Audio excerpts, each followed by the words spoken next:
A lot of people were surprised when we told them that we were going to Canberra. After all, Canberra only exists because Sydney and Melbourne couldn't agree on where to locate Australia's capital city. And so, Canberra was created, in a newly formed Australian Capital Territory, a purpose-built city in the specially created state sitting in New South Wales. In a country the size of Australia, with so many amazing places to visit, Canberra is not a typical tourist destination. It feels sterile and somewhat boring at times, covered in sprawling government offices and buildings from which the central government is run. That being said, Canberra is the home to some of Australia's best museums, its biggest war memorial, and of course, its political institutions. And we couldn't come all this way without swinging by. We had 2 days to explore Canberra, and this is what we got up to. Okay, good morning, here we go. 2 days to see everything we want to see in Canberra, and we are starting at the National Gallery of Australia. Over we go. The National Gallery of Australia is home to the most valuable collection of art in Australia. The heritage listed building contains over 155,000 works of art, including the world's largest collection of Aboriginal and Torres Strait Islander art. I found this wonderful collection of paintings of the Northern Territory, which is where we were standing a few weeks ago. And it's quite cool to see something like that and immediately recognise it as Stanley Chasm, where we went walking, or to see over here Mount Sunda, which is the mountain range that was said to look like a pregnant lady lying down. And we noticed this as well, which is by, forgive my pronunciation, Herbert Reberaba, 1920 to 1980. And we thought they'd captured the colours extremely well there. The vivid reds and oranges of the Northern Territory. That's really beautiful. We enjoyed walking around the galleries for a few hours before heading off to our next stop.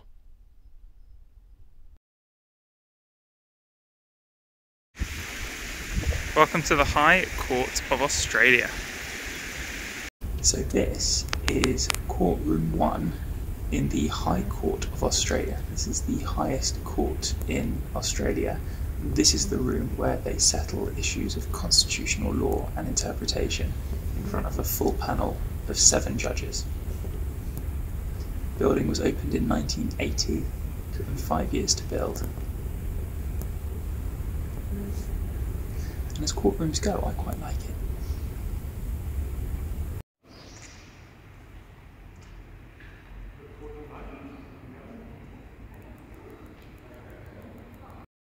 Okay, stop 3 for the day. That right there is the National Portrait Gallery.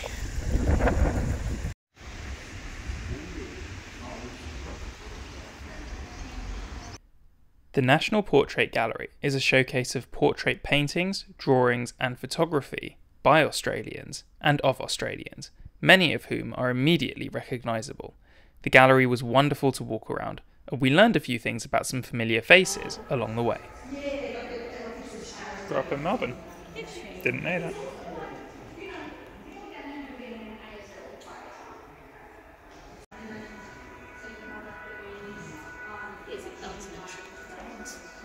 Actor, singer, dancer. Grew up in Sydney. We turned down all our neighbours. Very smart. So, 2 fun facts about this photo of Queen Elizabeth. Number 1, the photographer was born in Australia. Number 2, that gold sparkly background came from an Anne Summers. That is Capitol Hill. So that is the Australian Parliament building here in Canberra. That down there is the old Parliament building, which I'm guessing they outgrew. It's great. It's cool seeing the flag sailing high in the wind like that. It's really nice.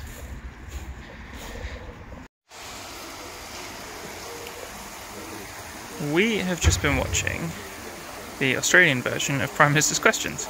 So down there is the House of Representatives, and down there is the Senate. This is the sort of central concourse, decorated with portraits of all the various Prime Ministers that have served over the years. Unfortunately, we weren't able to take phones into the chamber itself, which is a bit of a shame. But we saw the Prime Minister surrounded by his entire cabinet. What did we think? I thought that was absolutely wild. They don't hold back. No. What they're saying, they certainly didn't hold back. It felt very dramatic. Quite pointed. Yeah. They don't pull their punches. No, they don't, and they're very targeted at certain individuals as well. Like the Prime Minister was more pissed off with other people. And people were pissed off with him than the actual leader of the opposition. That was bizarre. He was quiet, yeah. He was fired up. It was less rowdy than in the United Kingdom. Yeah. Normally there's a lot more screaming in the UK. A lot more thoughtful though, because they've literally just announced their budget yesterday. Yeah. There was a lot of questions about it. Yeah, that was brilliant. We completely lucked into seeing it. We did not plan that in the slightest. We just walked in for a visit towards the end of the day and got lucky with the timing, and I'm so pleased we did. It was such a treat to see. So we've got an hour and a quarter till everything starts to shut, and we're going to see what else we can cram into the day. We left Capitol Hill and made our way to the Museum of Democracy. The Museum of Democracy, located in Canberra's old Parliament building, is a wonderful snapshot of Australia's political story and history. In addition to an excellent presentation about each of Australia's Prime Ministers, there are thoughtful exhibits about the importance and fragility of democracy, along with a massively entertaining section on political satire and cartoons. With the end of the day fast approaching, we somewhat rushed through this place, but we both really enjoyed it and left wishing we could have seen it a lot more slowly.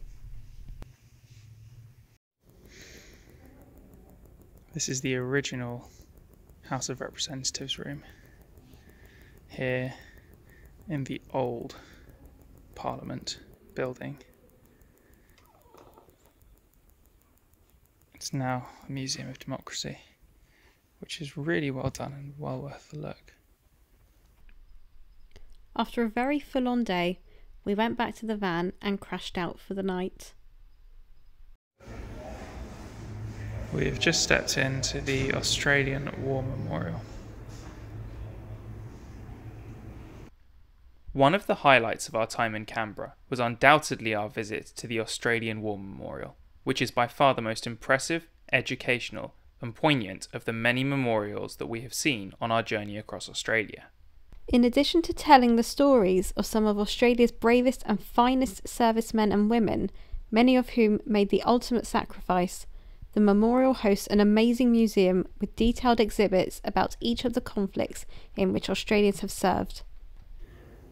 The museum's got this series of dioramas which really bring to life in an extremely powerful way some of the realities of these battlefields. Trench warfare. It's hideous just seeing it like this.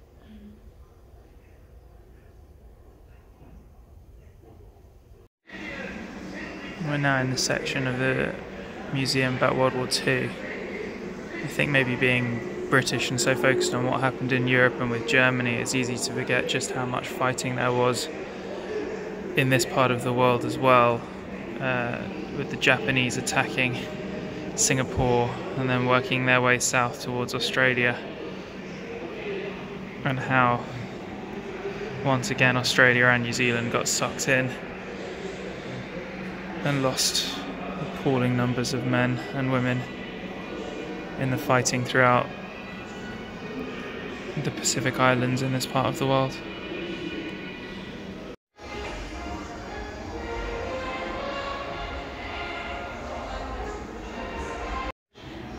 This is incredible, and once again I just didn't appreciate the extent of the commitment. From a population of 7 million, almost 1 million Australians served in the armed forces. Many more worked in industries and jobs that directly supported the war effort. Some 40,000 died in the conflict. Wow, 1 in 7 people in Australia served in the armed forces. It's incredible.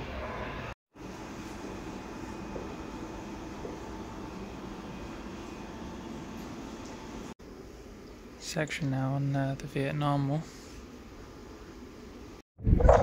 This is the pool of reflection that's surrounding us.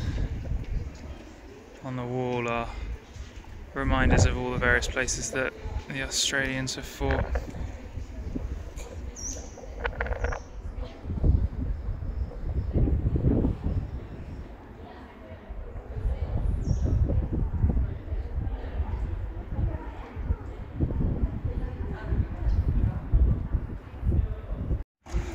This is the other end of the view that we saw yesterday. So you've got in white there the old Australian Parliament building, now the Museum of Democracy.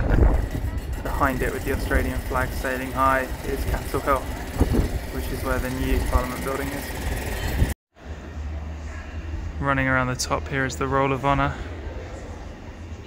List of some of those who've died. Their names are inscribed on the wall.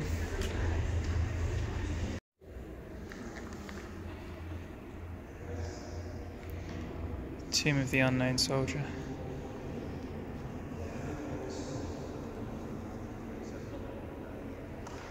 It's beautiful. Amazing.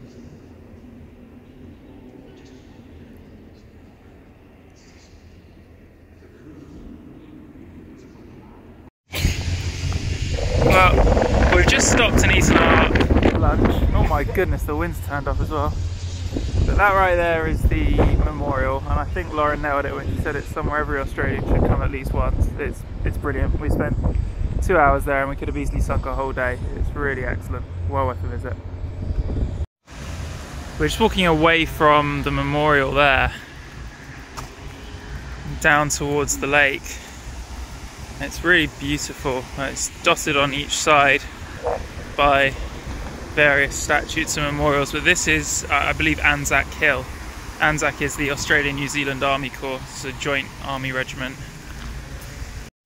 As always in this bloody country, every time you try and step outside it started hammering down with rain, so we hid in someone's porch and then called an Uber. So our nice walk is out the window, but we are at our next location. So welcome to the Australian version of the Science Museum. This is Questacon. Questacon is designed to be educational, interactive, and it's very much targeted at kids. And we bloody loved it. This is fun. They've attached a pump to a thick viscous fluid in a column.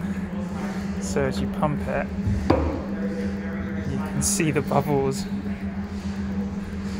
rising in slow motion. Isn't that great?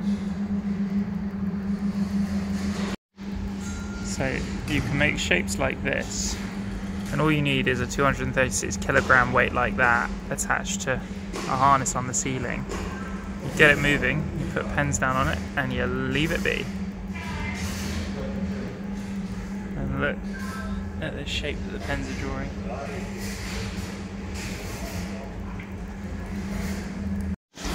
Do we think Lauren can get the ball through the hoop, viewers? She's got an air gun. She's thinking about it. Ah. It's called a gravitarium. It shows gravity at work.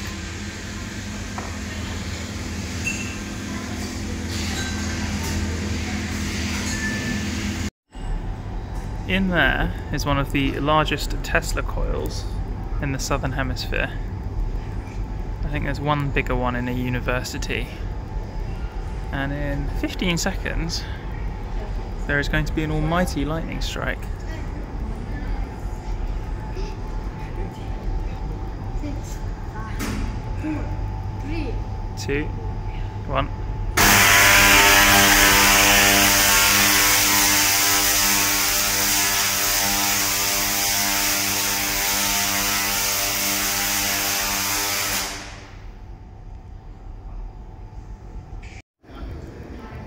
This is how you should learn the periodic table. With an actual bit of the element. Or a picture of the person who found it, because some of them are a bit dangerous, obviously. So this is interesting. There are 150 moons in our solar system. And to give you perspective, our moon has a diameter of 3,474 kilometers, which is about what we've driven from Perth to here. We've driven the diameter of the moon. It's brilliant. And they've built a giant model with real life topography on the moon in the middle of the building.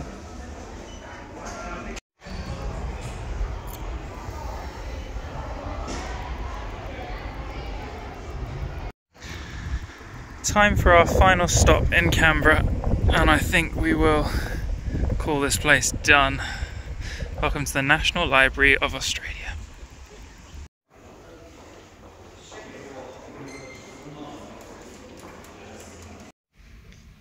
These are the two torches from the Sydney Olympics. So the one on the left is from 1956, and the one on the right is from the 2000 Olympics, which I just about remember. What have you created for dinner, Mrs. Dom? I have made steak sandwiches, but looking at this, if I could frame this, I would put this in the pool room. Let's see the reaction.